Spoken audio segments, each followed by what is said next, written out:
Mr. Andrew Keller, I would like to officially welcome you to National Handshake Day, which is celebrated on the last Thursday of June all across the universe. So happy Handshake Day to you. My question is this: do you remember the last time that you had a pain-free, non-germophobic handshake with a human being? I don't. I'm going to say March. My question to you is, when was the last time you shook my hand? I don't think we ever have. Well, because we have an adorable routine where we just touch fingers. You know, the last time we were together, we were going to go do our routine, like we're Yeah. going to go touch fingers, and your fiance is like, no! Yeah, we She's had to like, pull back. we had to Felt pull it in the back. air. I think handshakes are interesting. I was reading about National Handshake Day, and it's like the universal way to greet people. And I think that's the U.S. being like, that's how we do it, so that's how the rest of the world does it, and that's just not true. I I love handshakes, and I think they're great, but it's so different. I lived in Argentina for a little bit, and people kiss hello. You just kiss on the you go Oh, to I the love left, that. and I mean, it's just people have different ways of doing it. Also, I'm awkward, and people in like the UK will kiss but not hug, and they go in for the kiss, and I think I'm supposed to hug and kiss. They give them a hug, and they're like, "That was weird. Why'd you do that?" So I don't know. On the other side of this pandemic, I don't know if people are going to be different with handshakes or not. Presumably they will be, but I think that our collective attention span is too short for people to really commit to that.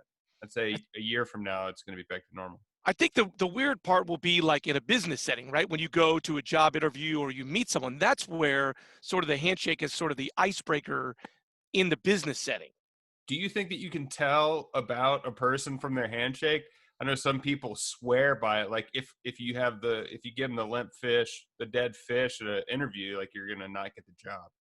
Yeah, but like I mean, yes, if you do Google handshake, you get 1,000 different theories in there. But you know, when you go to shake someone's hand and then like they grab you, you can't lock in there because they kind of give you the hard grab early, so you can't lock in on their hand. That's the worst move. I used to wear a ring on my right hand, and when people would grab early, Yeah. they're like trying to exert their power over you. Maybe we're better off without handshakes. Well, I will say this: I love the double kiss on the cheek. I think that's like sweet. I'm Yeah, just too afraid to do it too many times. With yeah, you know, first of all, we can't kiss on the cheek anymore. That's a thing of the past too. Thank you for bringing that up. But I do love the Japanese bow. yes. That's my thing coming out of the pandemic. I'm just gonna bow.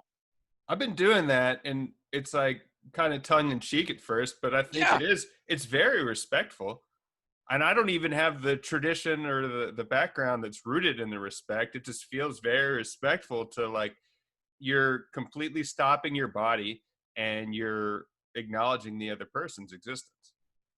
I think I think we've come up with the solution. All right, so we're gonna send out an email blast, and you'll do a dance on TikTok, telling everyone that we're gonna bow moving forward because the elbow bump is stupid. Okay, and even stupider is the foot pump.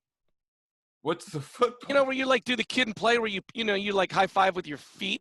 Oh, I haven't even seen A that couple of yet. people made me do that, and I'm like, hey, we gotta stop that right now. We gotta nip that in the bud. I feel like the elbow thing early on, before like everything was officially locked down, I had gone to a meeting, and this guy was like very like, oh, we're gonna do the elbow, and you're still getting close to people. You might as well shake hands. Also, I'm I'm not the germaphobe. If I drop something on the floor, food wise, Five my second rule. philosophy is if you can find it, you can eat it. No, it's not even a 3 second rule. It's if I can find it, I'm gonna eat it. But just I hate the fist bump. I think the fist bump is stupid. Yeah, I but hate also it. I guess one last thing for me, I am so wanting to please other people. I'm going to adapt to whatever else someone presents to me. I'm never going to be the one that says, let's hug, let's fist bump. Maybe I'll start with the hug. I'll lead with the bow, and people will respect that. Look it out. And my last thing is this: the handshake's not dead. If you Google handshakes, they argue where it came from, but theoretically say it went all the way back to ancient Greece. Yeah. In the time from ancient Greece to now, there's been 5 pandemics, wars, whatever you want to call it, and we've always ended up handshaking again. We Yeah. will handshake again. one more thing. I think so many things. The physical touch of being able to connect with someone makes a big difference. Like it really connects you. And going back to children needing to touch, like physical touch with their parents, like you have a connection with someone by having that greeting. I completely agree. I So, completely agree. so maybe our little finger poke is not bringing us closer. No, that's it for life. We All don't have a right. choice on that one. All right. Guys, if you have a post you'd like to further explore, please reach out. You can find us at Reposted Podcast on Twitter, Facebook, or Instagram. I'm Andrew Keller for Bleach Tan Larry Roberts saying, thanks for stopping by.